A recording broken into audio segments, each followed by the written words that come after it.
കള്ളി.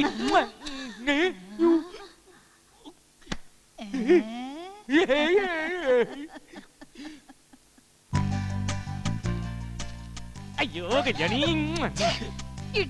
തന്നോട് ആരകത്ത് കിടക്കാൻ പറഞ്ഞ? ഇനി ആര് പറയണം? എല്ലാം പറഞ്ഞു കഴിഞ്ഞില്ലേ? ഇനി മുതൽ കല്യാണി നിന്റേതാണെന്ന് നാട്ടുകാരുടെ മുമ്പിൽ വെച്ചില്ലേ തമ്പുരാൻ വിളിച്ചു പറഞ്ഞത്? കല്യാണി എന്റേതാണെങ്കിൽ കല്യാണിയുടെ കൊട്ടാരം എന്റേതാ, കൊട്ടാരം എന്റേതാണെങ്കിൽ ഇവിടുത്തെ കംപ്ലീറ്റ് സ്വത്തുക്കളും എന്റേതാ. അങ്ങനെ എല്ലാം സ്വന്തമാക്കി നമുക്കൊരു രാജാവ് റാണിയും കളിക്കാൻ തമ്പുരാട്ടി. എന്ത് ഹലോ, തിരുമംഗലം കോവിലകത്തിന്റെ ചരിത്ര പുസ്തകത്തിന്റെ താളുകളിൽ നമുക്ക് എഴുതി ചേർക്കാം എന്റെ കല്യാണി. പൊന്നും മടത്തൊരു വിഷ്ണുനാരായണൻ ഉണ്ടായിരുന്നെന്നും ആനക്കാരനായി വന്ന അഹങ്കാരിയായ കൊച്ചുതമ്പുരാട്ടിയെ ബുദ്ധിസാമർത്ഥ്യം കൊണ്ട് സ്വന്തമാക്കിയെന്നും അതിലൊരു 10-12 മക്കളുണ്ടായി എന്നും 12 മക്കളെ പെറ്റൊരമ്മേ നിന്റെ മക്കളിൽ ഞാനാണ് ബുദ്ധിമാൻ. ആഭരണപ്പെട്ടി. നമസ്കാരം. ഓഹോ, ഇതാണല്ലേ പൊന്നുമടങ്കാരന്റെ മനസ്സിലിരിപ്പ്. പിന്നല്ലാതെ കാശിന് വകയില്ലാത്ത പെണ്ണായിരുന്നെങ്കിൽ സമ്മാനമായിട്ട് നിന്നെ ചോദിക്കായിരുന്നോ? കോലോത്ത സ്വത്തുവിവരങ്ങളെ കുറിച്ചൊക്കെ നാട്ടുകാർ പറഞ്ഞ് അറിഞ്ഞിട്ടുണ്ടേ. ഇനി എന്തെല്ലാം ഉണ്ട് അറക്കാത്ത. കണ്ടെ ആ ഓട്ടുപാത്രങ്ങളും വെള്ളിക്കിണ്ണങ്ങളൊക്കെ കാണാൻ കൊതിയാവുന്നു. ഒന്ന് പറയണ്ട കല്യാണി. ഹലോ പൂച്ചേ, എന്റെ പൊന്ന് കല്യാണി ഒന്ന് നിക്ക്, ഞാനൊന്ന് പറഞ്ഞ. പൊന്നു തമ്പുരാന്റെ സിംഹാസനം.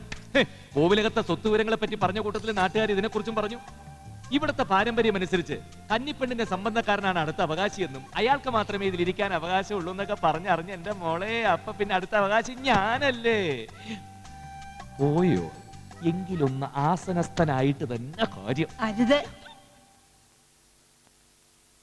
അതിലിരിക്കരുത്. പാരമ്പര്യത്തെ കുറിച്ച് കേട്ടതൊക്കെ ശരി തന്നെയാ.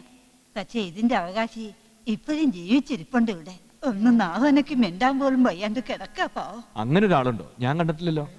എന്റെ കല്യാണിയുടെ അച്ഛൻ അവരുടെ അമ്മ മരിച്ച അടക്കം കഴിയും മുമ്പ് ഈ കോലത്തിന്റെ പടി ഇറങ്ങിയതാ.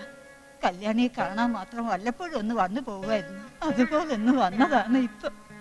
ഇനിയുള്ള കാലം അവളോടൊപ്പം കഴിയാന്നും കോലം വിട്ടു പോകില്ലെന്നും വാക്ക് കൊടുത്തിട്ട ഉറങ്ങാൻ കിടന്നത്. അറം പറ്റുന്ന വാക്കാണെന്ന് ആരും കരുതിയില്ലേ കുട്ടി. തളർന്നു പോയി. പിന്നെ ഇതേവരെ അനങ്ങിയിട്ടില്ല. ഇടയ്ക്കിടയ്ക്ക് കണ്ണ് നിറയുന്നത് കാണാം. എല്ലാം കാണുകയും കേൾക്കുകയും ചെയ്യുന്നുണ്ടോന്ന് അറിയില്ല. ഇനി ചെയ്യാത്ത ചികിത്സയില്ല. എനിക്കൊന്ന് കാണാൻ പറ്റൂ? വരാ.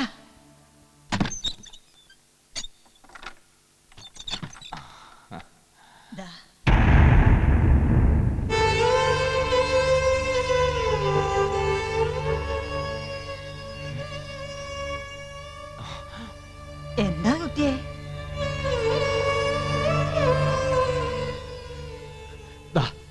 നോക്ക്, നമ്മള് തിരുവാഭരണം പണയം വെച്ച തമ്പുരാൻ.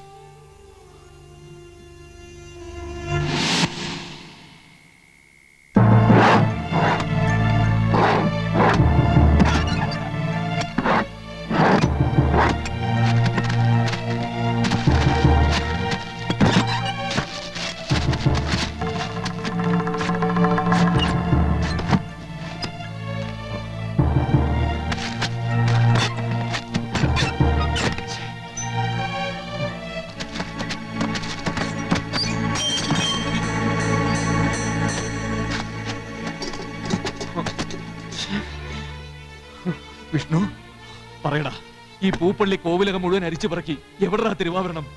വിഷ്ണു, എനിക്കറിയാം, നിനക്കറിയില്ല, ആർക്കും അറിയില്ല. നാവനക്കാനാവാത്ത തമ്പുരാന് മാത്രമേ അറിയാവൂ. അയാളുടെ നാവനെങ്കില്ലെങ്കിൽ പിന്നെ ഞാൻ എന്ത് ചെയ്യണം? പറയടാ. 3 ലക്ഷത്തിന് പകരം 3 കോടി കൊടുത്താൽ പോലും അയാൾക്ക് അത് എവിടെയാണെന്ന് പറയാൻ കഴിയില്ലെങ്കിൽ പിന്നെ ഞാൻ എന്ത് ചെയ്യണം? എല്ലാം തുറന്നു പറഞ്ഞ് ജയിലിലേക്ക് പോണോ? അതോ നടക്കാൻ പോകുന്ന ദുരന്തങ്ങൾ മുഴുവൻ കണ്ടില്ല എന്ന് നടിക്കണോ? പറയടാ. കൊടുത്തീർക്കാൻ കടങ്ങൾ ഏറെയുണ്ട് എനിക്ക്. വേറെ പ്രത്യേകിച്ച് ഒരു ജോലിയുമില്ല. നിനക്ക് തന്ന പണം മുതലും പലിശടക്കം തിരിച്ചെന്നാലും ശരി, എന്റെ കടങ്ങൾ വീട്ടാൻ തയ്യില്ലെന്ന് എനിക്കറിയാം. എന്നിട്ട് നിന്റെ പുറകിൽ ഓട്ടം തുടങ്ങിയിട്ട് കാലം കുറയായി. നിർത്താൻ പറ്റുന്നില്ല, ശീലമായിപ്പോയി. നിനക്ക് എന്ത് വേണമെങ്കിലും എന്നെ പറയാം, ചെയ്യാം. പക്ഷെ നിനക്ക് ദോഷം വരുന്ന ഒന്നും ഞാൻ ചെയ്തിട്ടില്ല വിഷ്ണു. തിരുവാഭരണം ആരും അറിയാതെ ഏൽപ്പിക്കാൻ ഒരു സ്ഥലം, അത്രേ ഞാൻ ഓർത്തുള്ളൂ. അതിങ്ങനെയൊക്കെ ആവുന്ന ആര് കരുതി? ഇനി എങ്ങനെയും തമ്പുരാൻ മിണ്ടണം. എങ്ങനെ? കവളപ്പാറയ്ക്കടുത്ത് പ്രസിദ്ധനായ ഒരു ലാടവൈദ്യനുണ്ട്. വൈദ്യുതി തൊട്ടാ തീരാത്ത രോഗങ്ങളില്ല. അതിനെ തമ്പുരാക്കന്മാരെ സമ്മതിക്കണ്ടേ? സമ്മതിക്കണം, ഇല്ലെങ്കിൽ സമ്മതിപ്പിക്കണം. എന്ത് കള്ളം പറഞ്ഞാണെങ്കിലും.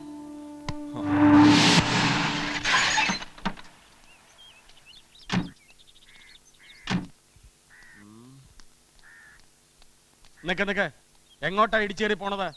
ആരായി വിളിച്ചപ്പാട്? വെളിച്ചപ്പാടൊന്നുമല്ല, ഇല്ലിക്കുളം കാട്ടുമനക്കൽ അഷ്ടാംഗ ഹൃദയം ബ്രഹ്മദത്തൻ മൂസത്. ആ മൂത്തതായാലും മൂക്കാത്തതായാലും അഷ്ടാംഗ ഹൃദയത്തിന് ഈ കോലത്തെന്താ കാര്യം? എങ്ങനെയെങ്കിലും കല്യാണിയെ മയക്കെടുത്തോളം തമ്പുരാൻ തന്നെയല്ലേ പറഞ്ഞത്? ഇപ്പോഴും ഇടഞ്ഞു നിൽക്കുന്ന തമ്പുരാൻ കാണുന്നില്ലേ?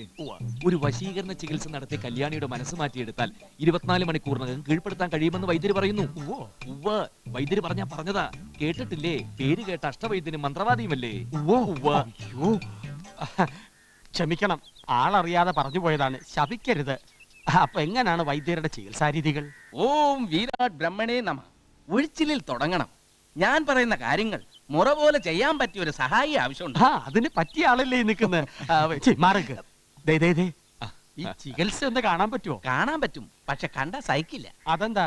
കണങ്കാലിൽ നിന്ന് തുടങ്ങി മുട്ടുകാൽ ഒഴിഞ്ഞ് തുട പിടിച്ച് മസിലുടച്ച് അര പിടിച്ച് അരക്കെട്ടൊഴിഞ്ഞ് കൈരൊറ്റ പോക്കാ നെഞ്ചിലേക്ക്.